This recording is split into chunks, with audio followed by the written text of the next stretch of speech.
ولكن تقدر تقول لنا منه ابيات شعر؟ ماشي، ماشي، مفيش مشكله. حلو. يعني مثلا الديوان الجديد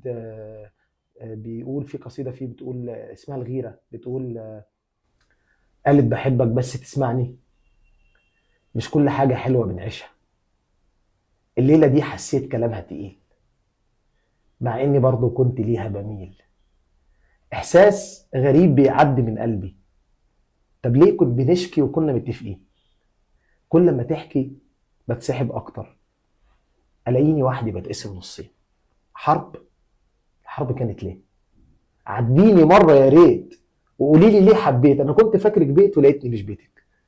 في الوقت ده بالذات كانت بتشكي غربتي وهمي،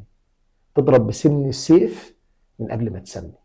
الحب ليه تجربه والضعف من يمي، ماشي في ظل الليل وبقول هتتلمي، اتلمي فيا بقى من غير ما اشيل همي، فانا همي من همك، ازاي تقولي ببيع، ازاي تقولي ببيع، مش جاي اقول خالص شكل الفراق كان ايه، انا سبتلك نفسك علشان تليقي عليه، انا حر في التجربه،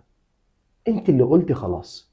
وفي كل يوم عشناه قلبي اتضرب برصاص، ده رصاص صديق ليكي،